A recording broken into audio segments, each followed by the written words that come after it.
Good morning, I'm Nivareti Manu and this is your morning news fix for Tuesday 6th of May. In this update, concern over the major impact US tariffs could have on the New Zealand film industry.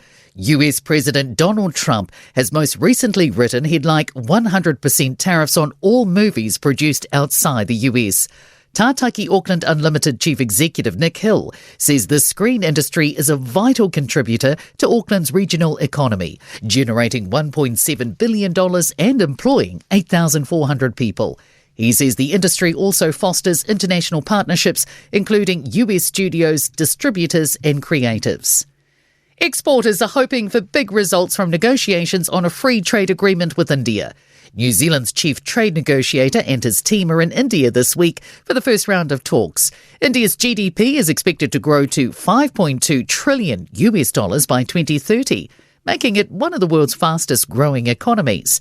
Export NZ Executive Director Josh Tan says it's exciting to see talks underway. We would want to see a comprehensive and ambitious agreement. That's the position that we've taken with past free trade agreement negotiations, and we wouldn't expect anything other than our negotiators' very best. Livestock numbers continue to decline, with latest Stats NZ figures showing a 21% drop in sheep numbers over the past 10 years. There were 23.6 million sheep in New Zealand in 2024, down 6.2 million from 2014. Dairy cattle numbers also declined 13% in the same period.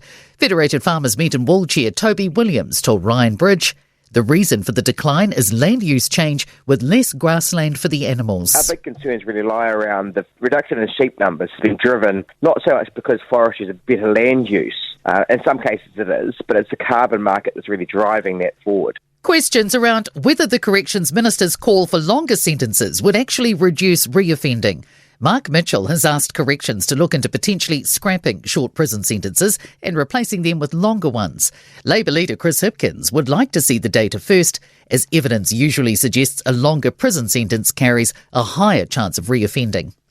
Some families are unable to go back after heavy rainfall opened up a crack on Banks Peninsula. 4 households remain evacuated and the area is still in a state of emergency following last week's wild weather. There's still particular concern about a 100-metre-long crack that appeared on Akaroa's Lighthouse Road. A major fundraiser for homelessness is returning to Auckland as the city faces a spike in the number of rough sleepers.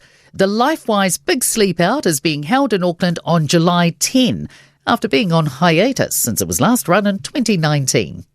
In sport, Netball New Zealand have reassured players and coaches about an ANZ premiership next year, despite no further progress on sorting a broadcast deal. Trent Alexander-Arnold will leave Liverpool at the end of the football season. He's expected to join Real Madrid. Positive news of a positive kind for tennis player Jannik Sinner. His 3-month doping ban is over. Jack Doohan's Formula One future looks uncertain amid speculation the rookie could be replaced at Renault-owned Alpine before the next race at Imola. I'm Nivareti Manu and that's your latest news fix. We'll be back with the next update at midday from the Newstalk ZB newsroom.